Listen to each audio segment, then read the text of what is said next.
We were getting close. The pillars around us had super creepy carvings on them, and they looked like they were rising right out of the water. The whole dungeon was filled with more and more details. It was like a big puzzle, and we were almost done solving it.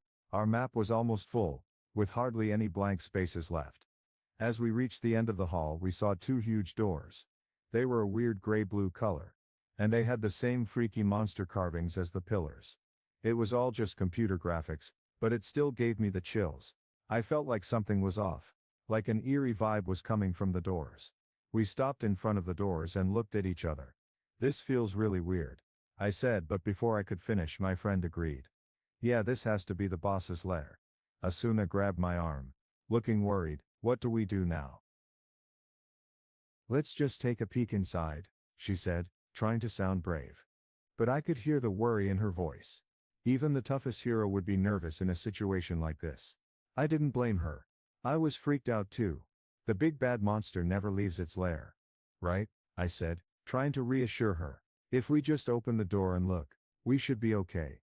But my voice trailed off. Because honestly, I wasn't so sure. Asuna looked at me like I was crazy. "Just in case things go wrong, let's make sure we have a way out," she said. "Keep a teleport crystal handy." I nodded and got mine ready. Asuna pulled out a blue crystal from her skirt pocket and held it tight. "Ready?" she asked. I took a deep breath, put my hand on the door, and held my own escape crystal tightly. Asuna grabbed my right arm, and we prepared to face whatever was on the other side of the door. I'm not in real life, but I still felt nervous as I pushed the door open. It was super tall, almost twice my height. But to my surprise, it swung open easily. As soon as one door moved, the other one did too, and they both opened really fast. My friend Asuna and I held our breath as they creaked to a stop with a loud thud. But when we looked inside, all we saw was darkness. It was like the light from the hallway just stopped at the door. The room was freezing cold and pitch black. No matter how hard we squinted, we couldn't see a thing. Just as I was about to say something, two small blue flames appeared on the floor just inside the room. Asuna and I both jumped back, startled. Then, a few seconds later, two more flames popped up a little farther away. And then, another pair appeared even farther in. It was like the room was lighting up, one small flame at a time. Boom, boom, the flames went off one after another, getting faster and faster as they shot down the room. Then, a huge flame erupted, casting a blue glow over everything. It lit up the long rectangular space, making it look like a giant blue cave. This thing was massive, so big that it filled in the last empty spot on my map all by itself. Asuna was getting really nervous and grabbed my arm tightly, but I was too busy staring at what was happening to even notice. Behind the wild flames, something enormous was coming our way. Its body was like a giant mussel, all tense and ripply. Its skin was a deep blue color that matched the flames, and its head, well, it wasn't human, it had the head of a goat. The creature's chest was thick and strong, and it just kept on coming. "Check out this crazy creature." It had huge, twisted horns that curved backward from its head like giant scimitars. Its eyes gleamed with an icy blue-white light, and they were fixed right on us. The lower part of its body was covered in dark navy fur, and even though the flames made it hard to see, its legs looked super beastly. It was like something straight out of a horror movie. A real-life demon. We were pretty far from the door, but we were frozen in place, like the demon was about to pounce on us any second. I battled tons of monsters during my 2 years playing Sword Art Online SAO, but never anything like this. This was my first time seeing a demon up close, and let me tell you, it was intimidating. I'd seen creatures like this before in video games, but nothing could have prepared me for the real thing. As I stood face to face with it, I felt a surge of fear that I couldn't shake off. I nervously focused on the cursor hovering over the creature and read its name, the Glenius. This had to be the boss of the labyrinth. All the tough bosses had the before their names, and this one was no exception. Its name made sense too. Its eyes gleamed like shiny marbles. As soon as I figured all this out, the blue demon lifted its long snout, then let out a deafening roar. The flames around us flickered and danced, and the ground started to shake beneath my feet. It was intimidating, to say the least. The monster let out a loud snort, and breathed pale blue air. It raised its huge sword and charged towards us, fast. The ground shook beneath our feet. Asuna and I screamed at the same time, "Abala," and "Kiaba." We quickly turned around and ran as fast as we could. I knew that boss monsters like this one couldn't leave their special rooms, but I wasn't taking any chances. My super speedy reflexes kicked in, and I sprinted down the long hallway. Asuna was right behind me. We were running wildly towards a safe area, in the middle of the maze. As we dashed through the hall, I could tell we were getting some unwanted attention from other monsters. But I didn't have time to worry about that now. All that mattered was reaching the safe room. Finally we jumped inside and collapsed on the floor, our backs against the wall. We were safe for the moment. We finally caught our breath and turned to each other. I let out a laugh. Five. It just burst out of me. We had just made an crazy escape from a giant demon. Asuna was lying on the floor, still grinning. "Ha ha. That was insane," she said. "I haven't run that fast in years. And you were even faster than me." I couldn't argue with that. My face turned bright red, and Asuna giggled at my embarrassed expression. She laughed for a bit, then finally calmed down. Her smile faded, and she looked serious. "This isn't going to be easy," she said quietly. I nodded in agreement. We both knew we still had a long way to go. "Hey, that thing may only have one big sword, but I'm sure it's got some sneaky moves up its sleeve," someone said. "We'll need a bunch of strong players to take turns being on the front line." Another person chimed in. "Ideally we'd want at least 10 fighters who are pros with shields, but for now, let's just watch and see how it fights, so we can come up with a plan." The conversation turned to me, and someone asked, "Shields, right?" They gave me a curious look. What about them?" I replied, trying to play it cool. "Are you keeping something from me?" they pressed. I played dumb. "What do you mean?" But they weren't buying it. "It just doesn't add up," they said. "The best thing about using a one-handed sword is that you can use a shield with it. But I've never seen you wear one. What's going on?" Here's the rewritten text. "I have a problem with my rapier. It's really slow. Some players don't even use them, because they don't look cool. But you're different, and that's what makes me curious." The girl was right. I was hiding something. I had never shown anyone my secret before. Knowing someone's skills can be a big deal, and if people found out about mine, it could make me an outcast in the game. But then I thought maybe it wouldn't be so bad if she knew. Just as I was about to spill the beans, she spoke up. "You know what? It's not nice to pry into someone's skills," she said with a laugh. My chance to say something was gone, so I kept quiet. Asuna glanced at her clock and her eyes grew wide with surprise. "Whoa, it's already 3 o'clock. Time for a late lunch," she exclaimed. I sat up straight, my interest piqued. "Wait, is it something you made?" I asked hopefully. Asuna gave me a sly grin. She put down her menu, took off her white leather gloves, and pulled out a tiny picnic basket. I thought to myself, teaming up with her definitely has its perks. But then she shot me a warning look. "What's on your mind?" she asked, eyeing me suspiciously. I quickly shook my head. Nothing, can we just eat already?" Asuna raised an eyebrow, but she handed me a big paper wrapper from the basket anyway. I couldn't wait to see what was inside. I tore off the wrapping to reveal a round sandwich packed with juicy meat and veggies. It smelled amazing, kind of like pepper. My stomach growled and I dug in without saying a word. After a few bites I couldn't help but say, "Mom, this is so good." The sandwich looked similar to the weird food they served in restaurants in Ankrad. But it tasted totally different. It reminded me of the yummy Japanese fast food I used to eat all the time before I got stuck in SAO for 2 years. As I kept eating, I felt a lump form in my throat, and my eyes started to get teary. The sweet and salty flavor was just like home. I gobbled down the last bite, then chugged the cold tea Asuna handed me. Finally, I let out a happy sigh. "Wow, how did you make it taste so good?" I asked. Asuna smiled. "It wasn't easy," she said. "I spent a whole year studying and practicing, and I analyzed every single spice and ingredient available in Ankrad.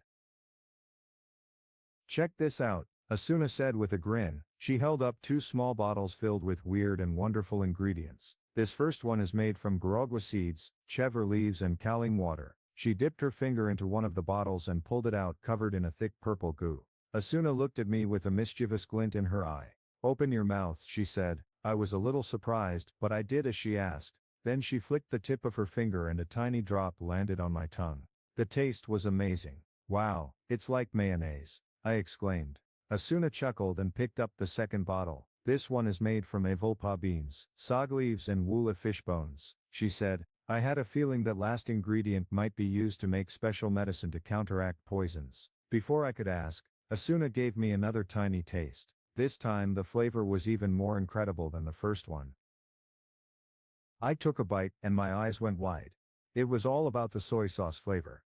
I got so excited that I grabbed Asuna's finger and stuck it in my mouth. She let out a loud amok and pulled her hand away, giving me a weird look. But then she saw how happy I was and started laughing. That's the special sauce I used on the sandwich, she said with a grin. I couldn't believe it. It was amazing. You could sell this stuff and make a ton of money, I exclaimed. To be honest, these sandwiches were even better than the yummy ragout rabbit stew we had last night. Asuna looked at me with a shy smile and asked, really? You think so? But then I joked, don't even think about sharing it with anyone else. I want it all to myself. Asuna teased me back, saying, oh, don't be greedy. Maybe I'll save some for you. If I feel like it. As we sat together, our shoulders touched, and it felt kind of nice. For a moment, I forgot we were stuck in a super dangerous dungeon. The food was so good that I thought, you know what, if I could eat like this every day, I might just move to Selmberg. As long as Asuna comes with me. But before I could say anything out loud, a group of noisy players burst into the room from downstairs. We quickly sat up straight and moved apart. Luckily, the leader of the group was someone I knew. A guy with a cool sword who I'd met in Aincrad a long time ago. Hey, Kirito. Long time no see, he said with a smile, walking over to say hello. I stood up and faced Klein. Oh, it's you, I said with a sigh. Klein looked at me with a big grin. Hey, don't be so happy to see me. And you're actually hanging out with someone for once. He spotted Asuna, who had quickly grabbed her stuff and stood up. His eyes widened in surprise behind his silly bandana. I introduced them. Klein, this is Asuna from the Knights of the Blood Guild. We met at the boss strategy meetings. Asuna gave a little nod, but Klein just stared. His mouth was hanging open, and he looked like he was in shock. Hey, say something, I joked, giving him a gentle nudge with my elbow. Klein finally closed his mouth and bowed to Asuna.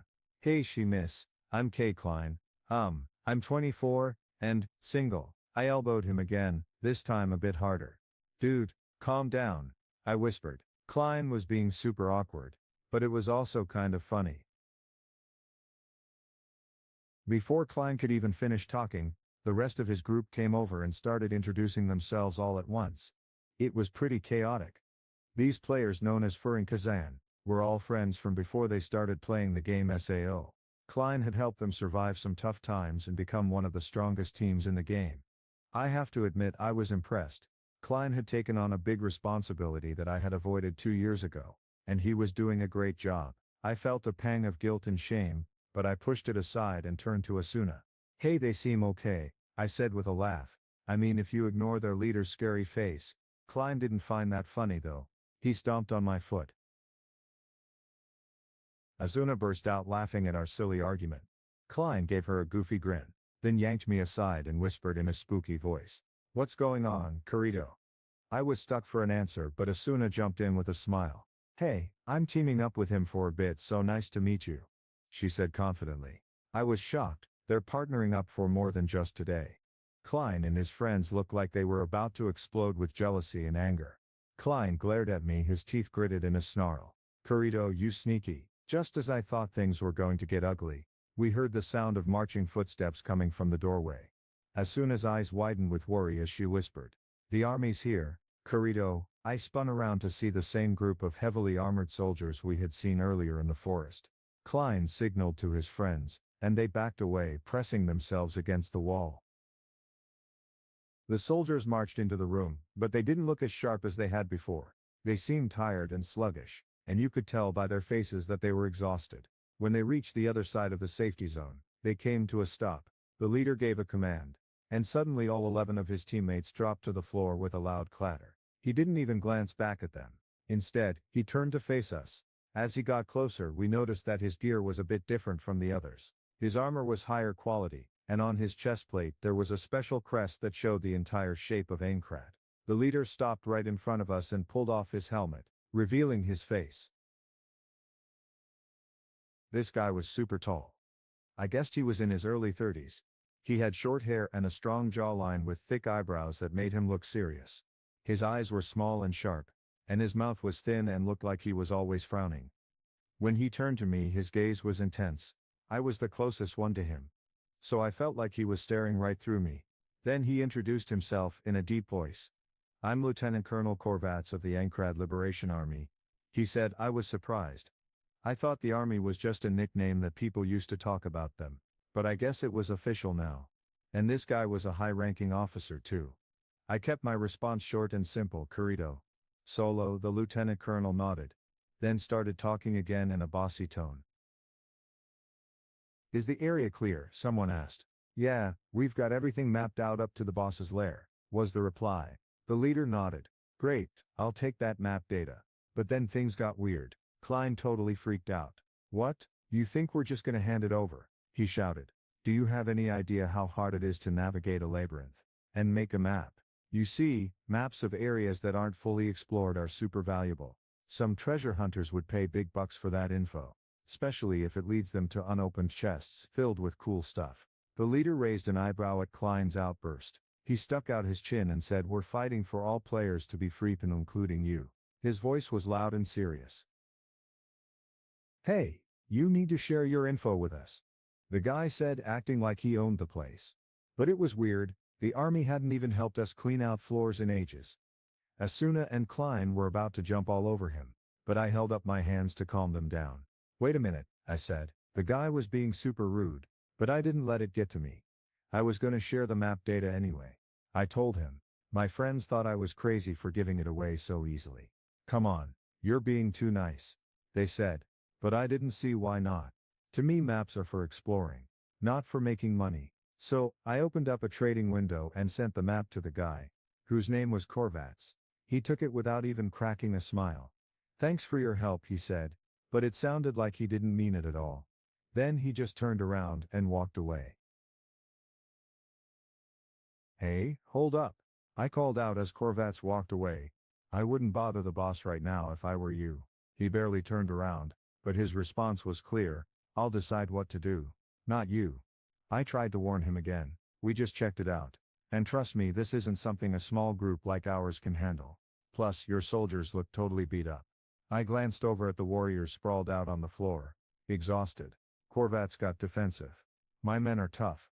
They can handle a little march." But when he said "my men," it was clear he didn't really mean it. The warriors didn't seem to share his enthusiasm. Suddenly Korvats barked out an order. "Get up." The soldiers slowly struggled to their feet and formed two rows again. Korvats took his place at the front, without even giving us a second look. He was clearly not in the mood for chat. The leader raised his arm, then lowered it, and our group of 12 got ready to move out again. We all seemed okay, but deep down, we were all feeling pretty worn out from our battles in this virtual world, called SAO. Even though our real bodies were safe, back in the real world, our minds and bodies here were exhausted. It was like our brains were saying, "Hey, you need a break." I could tell that some of the players, especially the ones from the army group, weren't used to fighting on the front lines. They looked totally beat. I wondered if they really knew what they were getting themselves into. As we watched, the army squad disappeared around a corner up ahead. Their footsteps fading away, Klein was getting more and more worried. "I don't think they're just gonna rush into the boss's lair." "Are they?" he asked, sounding really concerned. Asuna looked worried too, her brow furrowed with fear. It seemed like we were all thinking the same thing. What were the army players planning to do? I got a bad feeling about Korvats's plan. It seemed like we were taking a huge risk, and I wasn't sure it was worth it. "Shouldn't we check on them first?" I asked. Even Klein's group thought that was a good idea. I felt a little silly for being so cautious. But I couldn't shake the feeling that something was off. If we left now and found out later that the others were in trouble, I'd never forgive myself. I started getting my gear ready to go check on them when I overheard Klein whispering to Asuna behind me. At first I was annoyed. What were they talking about now? But then I listened closer and my surprise grew. "So, Asuna," Klein whispered. "Here's the rewritten text. Hey, be nice to Kirito." "Okay," I said to Klein. I know he can be a bit of a grump and loves fighting way too much. I pulled on Klein's bandana to get his attention. He looked at me with a confused expression. What are you talking about? He asked. Klein chuckled and rubbed his chin. I'm just saying, it's cool that you're teaming up with someone now. Even if it's because of Asuna's charm, he said with a grin. I felt my face heat up. I am not being charmed, I protested. But everyone around us was smiling, including Asuna. She even whispered to Klein. Don't worry, I'll take care of him. I got embarrassed and quickly turned around, my boots clumping on the stone floor. As I walked away, we had a bit of bad luck on our adventure. We ran into some lizardmen, which made our journey take longer than expected. By the time our group of 8 reached the top hallway of the tower, 30 minutes had already passed. We were getting nowhere fast. The army squadron was still out of sight. Maybe they already found a way back, Klein suggested, trying to lighten the mood. But deep down we all knew that wasn't true. We picked up our pace, hurrying down the hallway. As we got about halfway to the door, our worst fears were confirmed. We heard a faint scream echoing off the walls. I froze, my ears perked up. A tug us. It was soft, but it was definitely human. We exchanged nervous glances and took off running. Asuna and I quickly pulled ahead of Klein's group. We were faster and more agile. But this wasn't a competition. We had to find out what was happening. We sprinted across the shiny blue stones, our feet pounding in the opposite direction of our last frantic dash. Finally we burst through the massive chamber doors, ready to face whatever was on the other side. We burst into a sprint, our feet pounding the ground as fast as the game would let us. Asuna yelled, "Those idiots," and took off even faster. I struggled to keep up with her. The pillars in the hallway became a blur as we zoomed by. We skidded to a stop right in front of a doorway, our boots scraping against the floor and sending sparks flying. I leaned forward, shouting into the room. Hey, is anyone okay in there? What I saw inside was crazy.